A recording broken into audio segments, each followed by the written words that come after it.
Hello students, good evening. So हम trigonometry पढ़ रहे थे 11th का चैप्टर नंबर 3। और जो हमने ट्रिगोनोमेट्रिक फंक्शंस पढ़े थे उनकी वैल्यू हमने ये जो मेजर एंगल्स हैं 90 डिग्री तक के उन पे वैल्यू हमने निकाल ली थी। और निकालना हमने सीखा था कि किस तरीके से वैल्यू निकाली जाती है। ठीक है, 0, 30 डिग्री, 40 डिग्री, 60 डिग्री, 90 डिग्री। ठीक है, कुछ और जगहों पे हम निकालेंगे 180, this is 3π/2 which is 270 degree, then 2π। ठीक है, तो एक्चुअली क्या होता है कि जो ट्रिगोनोमेट्रिक फंक्शंस होते हैं ये 360 के बाद रिपीट करते हैं। उससे पहले भी रिपीट कर सकते हैं लेकिन 360 के बाद सारे रिपीट करते हैं। तो जो 0 पे वैल्यू होगी बेसिकली वही 360 डिग्री पे होगी, है ना। फिर मैं बाकी आपको बताऊंगा कहाँ पे क्या है। 360 पे वही है जो 0 पे है। This is 0, this is 1, this is 0, this is infinite, this is 1, this is again infinite। okay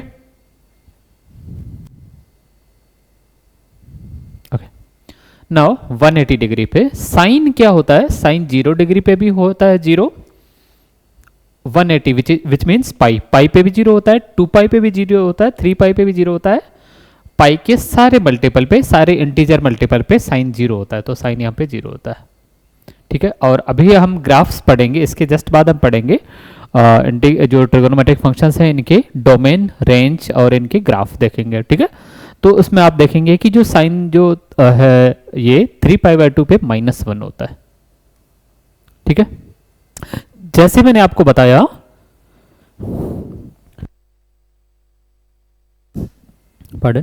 जैसे मैंने आपको बताया कि जो साइन थीटा होता है ना ये पाई के सारे इंटीजर मल्टीपल पे 0 होता है। वैसे ही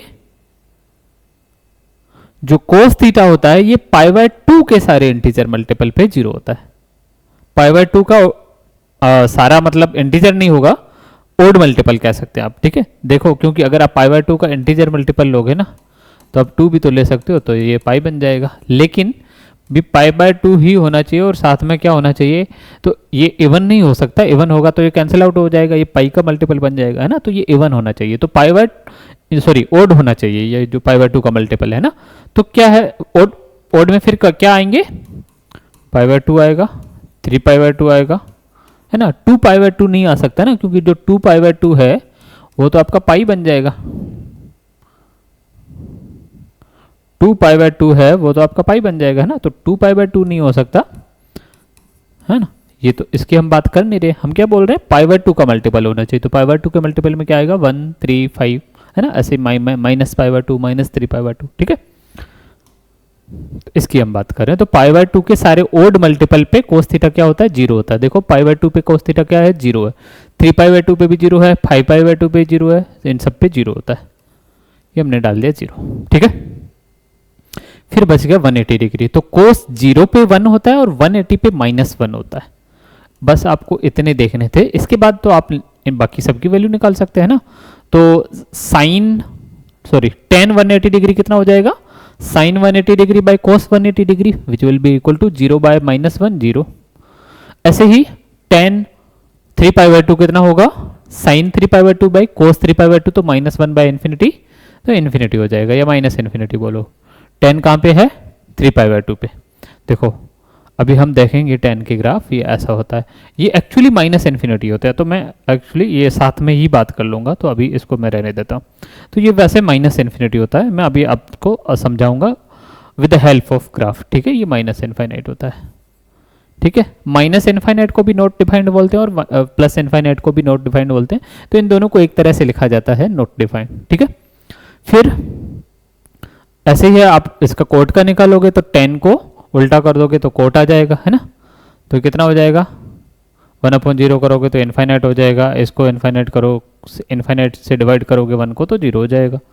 सेक क्या है, कोस का उल्टा, कोस कितना है -1, तो सेक भी 1/-1 कितना होता है -1, 1/0 कितना होता है इन्फाइनाइट, ये कितना हो जाएगा इन्फाइनाइट हो जाएगा, ये कितना हो जाएगा -1। ठीक है, ये जो वैल्यूज हम यूज करेंगे। इसके बाद हमारे पास बहुत थोड़ी सी वैल्यू रह जाती है जिनको हम यूज करते हैं, वो हम फॉर्मूलाज से निकालेंगे। तो इसके बाद हम जो डोमेन, रेंज और फंक्शंस के ग्राफ पढ़ेंगे, उसके बाद हमें जहाँ जरूरत पड़ेगी हम वहाँ पे फॉर्मूलाज निकालेंगे, हाफ एंगल फॉर्मूला है, डबल एंगल फॉर्मूला है वगैरह, सी डी फॉर्मूला है, ए बी फॉर्मूला है, ठीक है। तो वो सारे फॉर्मूले निकालेंगे। उसके बाद हमें जहाँ जरूरत पड़ेगी जैसे 15 डिग्री की वैल्यू निकालनी है, 18 डिग्री की, 36 डिग्री की, 72 डिग्री की, ऐसे कुछ एक वैल्यू बचेंगी, वो उनकी हेल्प से हम निकालेंगे, ठीक है। तो ये हो गई टेबल। अब आगे बढ़ते हैं, डोमेन रेंज वगैरह जिसकी मैं बात कर रहा था। तो डोमेन रेंज ग्राफ, पहले मैं आपको थोड़ा सा बता देता हूं डोमेन रेंज क्या होता है। सपोज आपके पास ये कोई फंक्शन है y equal to f x, suppose आपके पास ये फंक्शन है, तो इसका इनपुट क्या है? इसका इनपुट है y। आप इसमें इनपुट क्या डाल रहे हो? इनपुट आप इसमें y डाल रहे हो, ठीक है। तो आउटपुट क्या निकल रहा है? आउटपुट निकल रहा है y, सॉरी इनपुट आप इसमें x डाल रहे हो तो आउटपुट कितना निकल रहा है? y निकल रहा है। ऐसा ही होता है फंक्शन। ये 5 फंक्शन है, किसका फंक्शन है? x का फंक्शन है, 1 वेरिएबल का फंक्शन है, ठीक है। तो इनपुट क्या होता है इसमें? x होता है, आउटपुट क्या होता है? y। जो इनपुट होता है उसको बोलते हैं x और y दोनों चूंकि वेरिएबल है, तो जो इनपुट वेरिएबल होता है उसको बोलते हैं इंडिपेंडेंट वेरिएबल, और आउटपुट जो वेरिएबल है इसको बोलते हैं डिपेंडेंट वेरिएबल। कैसे? आप x को चेंज कर रहे हो, उसके अकॉर्डिंग y चेंज हो रहा है। सो x is being changed independently and y depends on x. So x is independent variable and y is dependent variable, ठीक है। तो x की जो पॉसिबल वैल्यू है ना, all possible values of x is called domain, ठीक, okay. So domain is, बाद में हम डिटेल में पढ़ेंगे, एक बार आपको मैं थोड़ा सा समझा देता हूं कि x की वैल्यू इस फंक्शन में जो जो आ सकती है ना, तो all possible values of x, कुछ भी नहीं रख सकते ना, अभी मैं आपको बताऊंगा all possible values of x, ठीक है। x की वैल्यू जो जो आप रख सकते हो वो सब, उन सब का जो सेट होगा वो बनेगा डोमेन। रेंज क्या होता है? अब जो आप x की वैल्यूज दोगे उसके अकॉर्डिंग y चेंज होता जाएगा, है ना। तो x की जो वैल्यूज होंगी उन सारी x की वैल्यूज से जो आपको y की वैल्यू मिलेगी वो सारी मिल के बनाएगी रेंज, है ना। All the values of y corresponding to domain, है ना, क्योंकि डोमेन के अंदर जो आपके पास x है, x जो इसमें रख सकते हो वही तो है ना डोमेन। तो x की जो आपने सारी वैल्यू डाली उसके हर एक x की एक वैल्यू के लिए y की एक आध वैल्यू आएगी, है ना। तो वो जो सारी जो y की वैल्यूज है उनका जो कलेक्शन है वो रेंज होता है। All the values of y corresponding to values, corresponding to domain बोल दो या वैल्यूज ऑफ x बोल दो, और corresponding to values of x बोल सकते हो, या इसको ऐसे लिख सकते हो all the values of y corresponding to domain भी बोल सकते हो, और वैल्यूज ऑफ x बोल सकते हो, ठीक है, ठीक है। तो ये हो गया डोमेन और रेंज। अब हम बात करेंगे ये जो सारे ट्रिगोनोमेट्रिक फंक्शन है 6, ठीक है, इनका ग्राफ कैसे बनता है, ओके, और इनका ग्राफ कैसे बनता है, और इनका डोमेन क्या होता है, इनका रेंज क्या होता है, इसकी बात करेंगे। पहला हम लेते हैं y equal to sine theta. First is y equal to, अब चूंकि हम एक्स वाई कोऑर्डिनेट सिस्टम ले रहे हैं तो हमने थीटा नहीं लिया, x लिया है, ठीक है। तो x चेंज होगा उसके अकॉर्डिंग y चेंज होगा। तो y equal to f x है, और एफ एक्स क्या है? साइन x है। तो x चेंज करेंगे वैसे y चेंज होगा, तो x क्या हो जाएगा? इनपुट हो जाएगा, y क्या हो जाएगा? आउटपुट हो जाएगा। x क्या हो जाएगा? इंडिपेंडेंट वेरिएबल हो जाएगा, और y क्या हो जाएगा? डिपेंडेंट वेरिएबल हो जाएगा। और x की जो सारी वैल्यूज हैं, या x वो जो सारी वैल्यूज लेगा वो मिलके बनाएगी डोमेन बनाएगा, और y की जो हमें x की वैल्यूज के कॉरस्पॉन्डिंग जो y की वैल्यूज मिलेगी उन सारी वैल्यूज का जो कलेक्शन होगा वो रेंज बनाएगा, ठीक है। अब देखते हैं हम कि इसका ग्राफ कैसे बनता है। देखो y equal to sine x, इसका ग्राफ ऐसे बनता है। आपने देखा था कि साइन थीटा 0 पे 0 था, फिर 30 डिग्री पे 1/2 हो जाता है, फिर 45 डिग्री पे 1/√2 हो जाता है। तो ऐसे बनता है ये, और π/2 पे 1 हो जाता है फुल, फिर वापस पाई पे 0 हो जाता है, फिर ऐसे बनता है, ऐसे बनता है, ठीक है, और नेगेटिव में भी ऐसे ही बनता है। ठीक है, तो ये जो वैल्यू है ना, ये है 1, ये वैल्यू है 1, this is y axis, this is x axis. ठीक है, ये वैल्यू जो है ये 1 है, और ये जो वैल्यू है ये है -1। इसका मतलब ये है कि जो साइन एक्स है ये -1 से छोटा नहीं हो सकता और 1 से बड़ा नहीं हो सकता। ठीक है, तो इससे आपको y की वैल्यू मिल गई, रेंज मिल गई। डोमेन क्या है, डोमेन में मतलब x क्या हो सकता है, x कुछ भी हो सकता है -इन्फिनिटी से इन्फिनिटी तक। तो मैं क्या कैसे लिखूंगा, मैं इसको ऐसे लिखूंगा कि domain is equal to r, r मतलब सारे रियल नंबर, या फिर मैं इसको ऐसे भी लिख सकता हूँ -इन्फिनिटी से +इन्फिनिटी तक। ध्यान रखना -इन्फिनिटी और +इन्फिनिटी जहां भी आए उनके ऊपर हमेशा ओपन ब्रैकेट लगेगा, क्लोज ब्रैकेट नहीं लगाना। क्लोज ब्रैकेट किस पे लगाते हैं पता है, कि सपोज ये है 1 से लेके 2 तक, तो 2 पे ओपन ब्रैकेट है मतलब कि 2 इंक्लूड नहीं है इस इंटरवल में, और 1 पे क्लोज ब्रैकेट है मतलब 1 इस इंटरवल में इंक्लूडेड है। ठीक है, तो आप इनफाइनाइट पे क्लोज ब्रैकेट लगा रहे हैं ना, इसका मतलब ये है कि इनफाइनाइट उसमें इंक्लूडेड है, लेकिन इनफाइनाइट आपके, इनफाइनाइट कोई एक सर्टेन नंबर नहीं होता है ना, इनफाइनाइट एक सर्टेन नंबर नहीं होता है, फिक्स नंबर नहीं होता है, तो इसलिए उस पर कभी भी क्लोज ब्रैकेट नहीं लगाना। ये तो हो गई साइड की बात, वापस इस पे आते हैं। तो ये डोमेन हो गया, मतलब x क्या हो सकता है, x इधर -इन्फिनिटी से इधर +इन्फिनिटी तक कुछ भी हो सकता है। तो डोमेन क्या हो गया, -इन्फिनिटी टू +इन्फिनिटी, या इसके बीच के सारे रियल नंबर, तो इसको इस r से भी लिखा जाता है। अब रेंज क्या हो गई, रेंज होती है, मैंने आपको बताया था कि जो y की जो वैल्यूज है ना वो होती है रेंज। अब y मतलब फंक्शन की वैल्यू या साइन x की वैल्यू, तो ये जो साइन x का ग्राफ है y equal to sine x, ये 1 से ऊपर नहीं जा सकता और -1 से नीचे नहीं आ रहा है, -1 से 1 के बीच में है, तो इसका रेंज क्या है, इसका रेंज है -1 से 1। अब आपने देखा था कि इधर -1 भी है और 1 भी है, इसलिए हमने इस पर क्लोज ब्रैकेट लगाया है। देखो -1 भी आता है, 1 भी आता है। ठीक है, तो इस पर हमने क्लोज ब्रैकेट लगाया है। ये होता है y equal to sine x. अच्छा, कहाँ पे कैसे हो रहा है वो भी मैं एक बात बता देता हूँ। देखो 0 से शुरू हुआ, यहाँ पे कहीं 30 डिग्री होगा, उस पर हाफ हो जाएगा, है ना, फिर 45 डिग्री होगा, उस पर 1/√2 हो जाएगा, फिर यहाँ पे आएगा π/2 या 90 डिग्री, जिस पे क्या हो जाएगा 1 हो जाएगा, फिर ये पाई आएगा, पाई पे 0 हो जाएगा, फिर ये 3π/2 आएगा और इस पे ये होता है -1। ठीक है, 3π/2 पे कितना है -1, फिर 2π पे 0, फिर 5π/2 पे +1, फिर 3π पे 0, ऐसे होता है। ठीक है, नेगेटिव में भी -1 कहाँ पे होगा, -π/2 पे, फिर -π पे 0, फिर -3π/2 पे +1, फिर -π पे 0, और ये माइनस का 3π/2 है इस पे, इज इट विजिबल, ओके, -3π/2 पे +1, फिर माइनस के 2π पे फिर 0, फिर माइनस के 5π/2 पे। ठीक है, ये होता है y equal to sine x का ग्राफ। ठीक है, अब जो कोस है ना उसमें और इसमें बहुत ज्यादा फर्क नहीं है, थोड़ा सा फर्क है। देखो कोस क्या हो रहा है, साइन में क्या होता है कि साइन 0 से स्टार्ट होता है फिर ऐसे चलता है, x इक्वल टू 0 पे 0 से स्टार्ट होता है। जो कोस है ना वो x इक्वल टू 0 पे 1 से स्टार्ट होता है, बाकी बनता है ऐसे कैसे, उस पे आते हैं, y equal to sine x के ग्राफ पे आते हैं। डोमेन हो गई, रेंज हो गया और ग्राफ हो गया, तीनों हो गए। ठीक है, अब आते हैं y equal to sine x पे।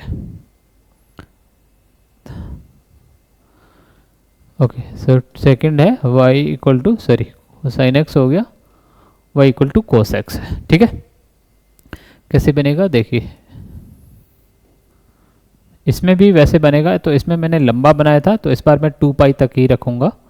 ठीक है, देखो 0 पे 1 होता है कोस, फिर π/2 पे 0 हो जाता है, फिर ऐसे चलेगा और फिर 2π पे जाके 1 हो जाएगा, ऐसे होता है। बड़ा बनाया थोड़ा सा क्योंकि जो मैं लिखूंगा ना वो दिखना चाहिए।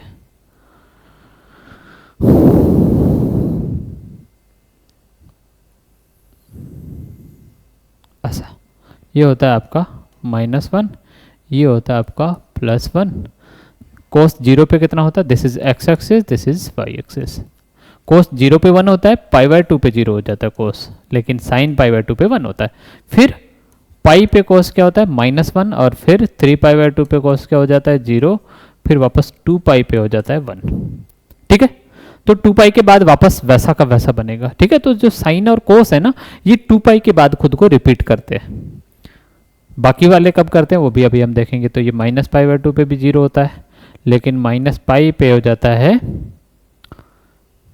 पाई पे भी -1 और -π पे भी -1। बिल्कुल, वो ऐसा इसलिए होता है क्योंकि कोस -x कितना होता है, माइनस प्लस के कोस x के, तो कोस -π कोस π के बराबर हो जाता है, तभी ऐसा हो रहा है। ठीक है, और फिर ये माइनस का 3π/2, दिस इज -3π/2, और फिर ये माइनस का 2 पाई, इस पे फिर से 1 हो जाता है। ठीक है, ये होता है कोस एक्स का ग्राफ। इसका भी हम डोमेन और रेंज लिख लेते हैं। डोमेन क्या है, डोमेन मतलब जो x की सारी वैल्यूज है। तो x क्या, x की वैल्यू तो आप कुछ भी रख पा रहे हो ना, -π/2 से लेके π/2 तक आपने बना दिया, और मैंने क्या बोला कि π/2 से 2 पाई के बाद सेम रिपीट होता है और चलता जाएगा, इधर भी चलता जाएगा, इधर भी चलता जाएगा। तो -∞ से +∞ तक x की सारी वैल्यू के लिए हम ग्राफ बना सकते हैं। तो x ऑल रियल नंबर हो जाएगा, या फिर पिछली बार की तरह -∞ टू ∞ लिख सकते हैं। दूसरा क्या है फिर, रेंज। रेंज इसकी वही है जो साइन एक्स की है। साइन एक्स की रेंज क्या थी, -1 to 1। कोस एक्स की भी देखिए वही रेंज है, -1 से ऊपर है ग्राफ और 1 से नीचे है। ठीक है, तो -1 से 1 के बीच में ही है ग्राफ, -1 से 1 के बीच में। ठीक है, तो ये दोनों थोड़ा सा कंपैरेटिवली सिंपल थे। फिर आगे बढ़ेंगे बाकी चार का।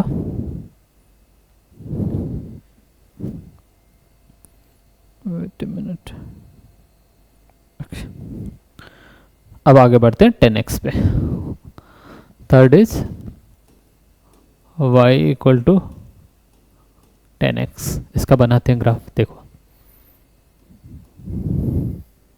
आपने देखा था कि जो tan थीटा है ना, वो 0 पे 0 होता है, लेकिन π/2 पे इन्फिनिटी हो जाता है। तो पहले हम बराबर इंटरवल के ना बना देते हैं एक बार। ये π/2 हो जाएगा, ये पाई हो जाएगा, ये 3π/2 हो जाएगा, 2 पाई हो जाएगा। ऐसे ही -π/2 माइनस का पाई माइनस का 3π/2, 3π/2 थोड़ा सा पास में आ गया, माइनस का π/2 माइनस का पाई माइनस का 3π/2 माइनस का 2 पाई यहाँ रख लेते हैं। ठीक है, अब जो tan 0 पे होता है 0, लेकिन π/2 पे इन्फिनिटी हो जाता है।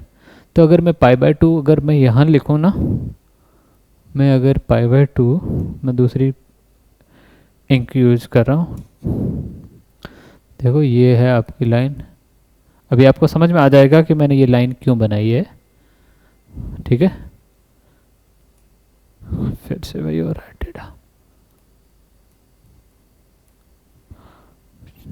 स्ट्रेट करते हैं ना इसको, स्केल का है, here is the ruler.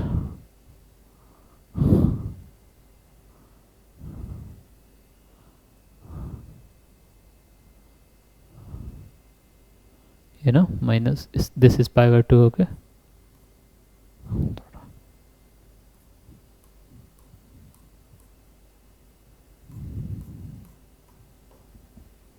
this is π/2, this is पाई। तो पाई पे तो दिक्कत है नहीं, फिर दिक्कत आएगी 3π/2 पे। 3π/2 पे बना देते हैं। ठीक है, ऐसे ही -π/2 पे दिक्कत आएगी,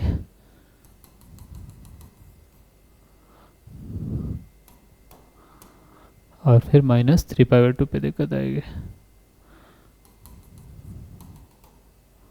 ठीक है, अब देखो क्या हो रहा है tan में। tan 0 पे 0 होता है, लेकिन 0 पे 0 होता है tan, और π/2 पे इन्फिनिटी हो जाता है। तो इन्फिनिटी पे क्या है कि टच नहीं करेगा ना, है ना। π/2 पे क्या मिलेगा, इनफाइनाइट मिलेगा, मतलब नॉट डिफाइन है। देखो ये है, जैसे एग्जांपल देता हूँ, यहाँ आप x इक्वल टू 0 नहीं रख सकते, लेकिन जैसे ही x 0 की तरफ जाएगा ये इनफाइनाइट की तरफ जाएगा। ठीक है, ये होता है इसका मीनिंग। तो x यहाँ पे 0 नहीं रख सकते, क्योंकि x इक्वल टू 0 इसके डोमेन में नहीं है। क्यों नहीं है, क्योंकि x इक्वल टू 0 रखोगे तो 1/0 विच इज नॉट डिफाइंड।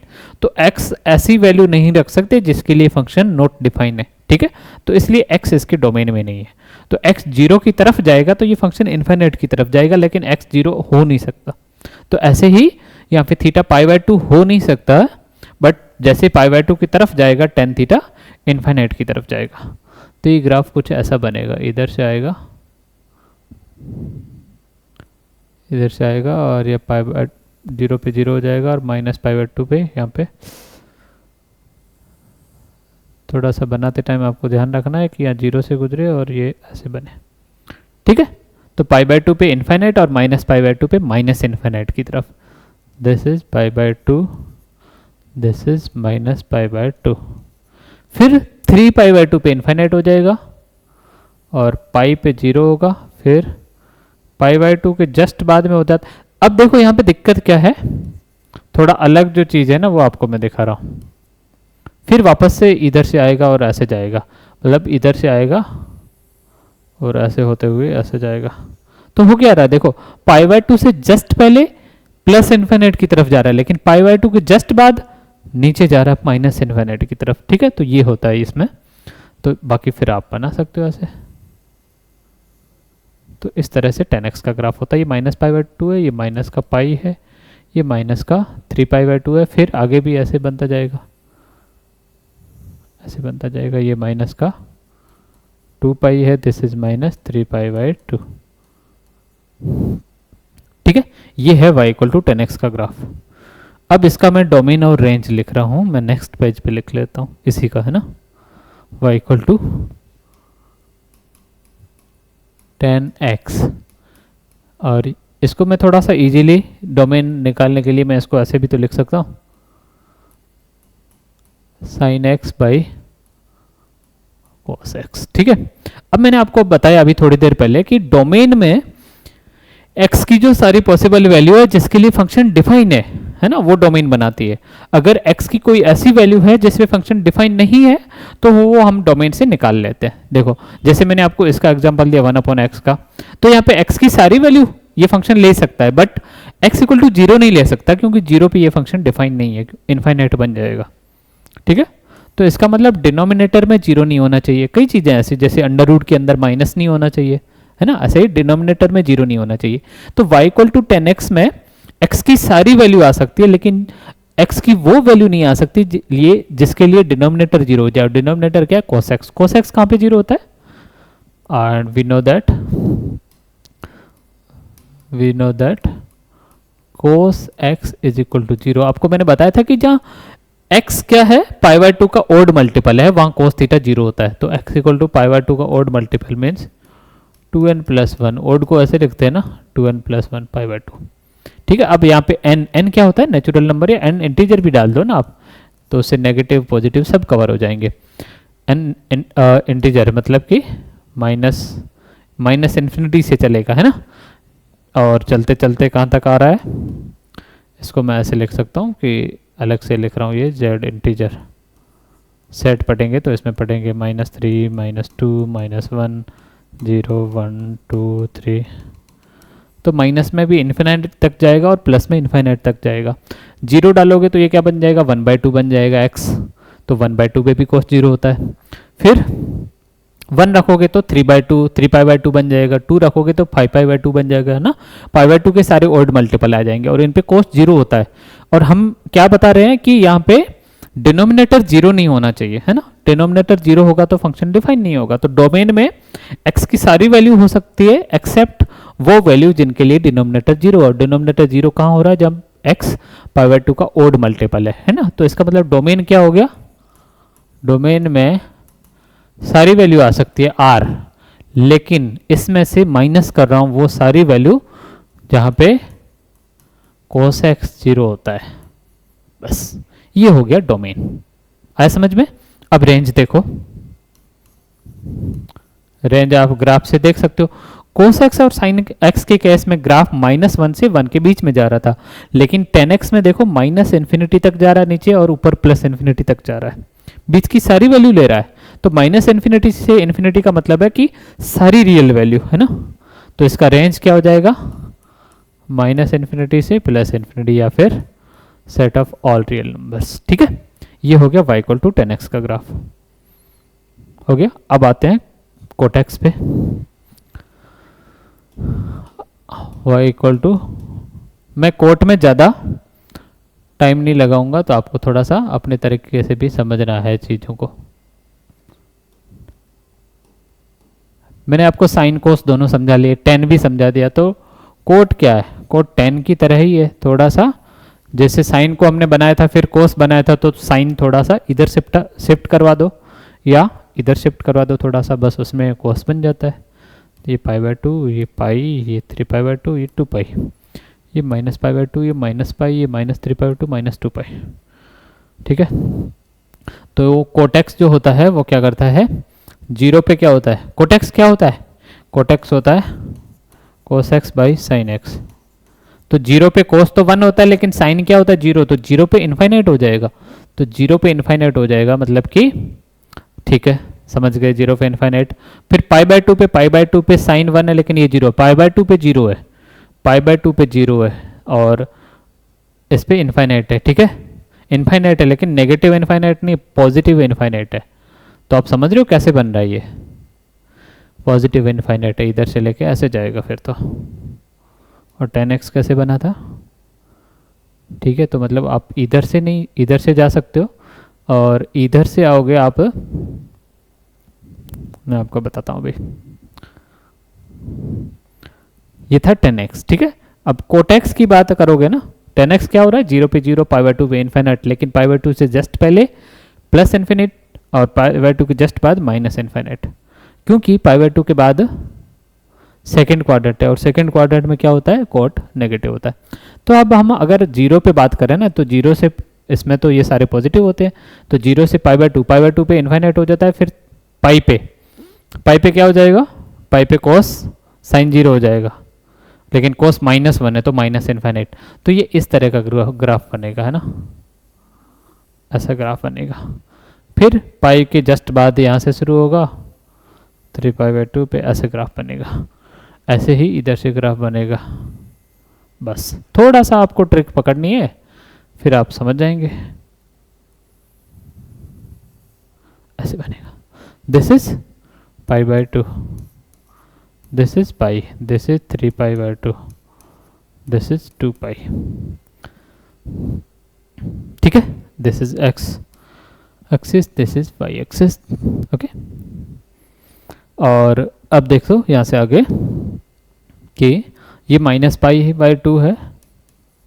अच्छा, मुझे पता कैसे चला कि ग्राफ कैसे बनाएंगे, या तो मैं थोड़ा सा आपको ये भी समझा देता हूँ। और ये माइनस का पाई, देखो कोटेक्स है ना, कोटेक्स क्या होता है, कोस एक्स बाई साइन एक्स। पहले मैं जीरो पे देख रहा हूँ, जीरो पे कोस क्या होता है 1 पॉजिटिव का, नीचे साइन क्या हो जीरो, तो इन्फाइनाइट है, लेकिन इन्फाइनाइट कौन सा, पॉजिटिव का इन्फाइनाइट, तो ऊपर की तरफ। जीरो के जस्ट बाद की बात कर रहा हूँ मैं, है ना, जीरो से पहले की बात कर रहा हूँ, तो जीरो से पहले मतलब फोर्थ क्वाड्रेंट जिसमें साइन नेगेटिव हो जाता है। ठीक है, और फिर पाई बाय 2 पे साइन 1 हो जाएगा लेकिन कोस जीरो हो जाएगा, तो जीरो हो जाएगा। फिर पाई पे आओगे तो कोस -1 अपॉन जीरो, तो ये माइनस इन्फाइनाइट की तरफ जाएगा पाई पे। तो मेरे को समझ में आ गया, ऐसा बनेगा। और बाकी बाद में फिर सारे रिपीट करते जाओ। तो आपने देखा कि साइन और कोस है ना, वो 2 पाई के बाद रिपीट कर रहे थे, लेकिन जो टेन और कोट है ना, ये पाई के बाद रिपीट कर रहे हैं। ये एक पाई इंटरवल है, ये एक पाई इंटरवल है, ये एक पाई इंटरवल है, ये एक पाई इंटरवल है। तो टेन और कोट एक पाई इंटरवल के बाद रिपीट करते हैं, है ना, और जो साइन और कोस है वो 2 पाई के बाद रिपीट करते हैं। यहाँ तक कि जो सेक कोसेक है वो भी 2 पाई के बाद रिपीट करते हैं, लेकिन साइन और टेन और कोट है ये पाई के बाद रिपीट करते हैं। तो ये टेन और कोट का ग्राफ बन गया। अब टेन कोट की मैं बात करूं तो डोमेन रेंज कैसे आएगा, तो y equal to cot x which is equal to cos x by sine x. Domain में क्या होना चाहिए, डिनोमिनेटर में जीरो नहीं होना चाहिए। ठीक है, डिनोमिनेटर में जीरो मतलब साइन जीरो हो रहा है, and we know that sine x zero कहाँ होता है, x equal to n pi पे, और एन क्या है, सारे इंटीजर है। ठीक है, तो ये सारे पॉइंट हटा दो, तो डोमेन क्या हो जाएगा, all real numbers minus n pi, और एन क्या है, n belongs to Z. Z क्या होता है, सेट ऑफ इंटीजर होता है। और रेंज क्या है, रेंज है कोटेक्स भी देखो 10x की तरफ माइनस की इन्फिनिटी से प्लस के इन्फिनिटी तक जा रहा है, y की वैल्यू क्या है माइनस इन्फिनिटी से प्लस इन्फिनिटी तक, तो रेंज क्या हो जाएगी माइनस इन्फिनिटी से प्लस इन्फिनिटी तक या set of all real numbers. ठीक है, मुझे लग रहा है कि आपको थोड़ा सा प्रॉब्लम सेट में आ सकती है ना, कि कहीं सेट ऑफ इंटीजर आ रहा है, सेट ऑफ रियल नंबर आ रहा है, कहाँ ओपन ब्रैकेट आएगा, कहाँ क्लोज ब्रैकेट आएगा। तो मैं आपको सजेस्ट करूंगा कि आप हमारे यूट्यूब चैनल पे सेट थ्योरी की जो वीडियोस पड़ी हैं वो एक बार जाके देख लीजिए। ठीक है, सेट थ्योरी की वीडियोस। अच्छा, फिर बच गए सेक और कोसेक। तो आप एक बार ये वापस से ग्राफ देख लीजिए, आपका कोई डाउट है तो आप डाल दीजिए कि ये समझाएं वापस, लेकिन मैं फिर से एक बार कोशिश करूंगा कि अगले लेक्चर में इनको आपको समझा दूं एक बार जो बनाए हैं ये, फिर नेक्स्ट करेंगे और फिर वहाँ से आगे का जो बचेगा वो। ठीक है।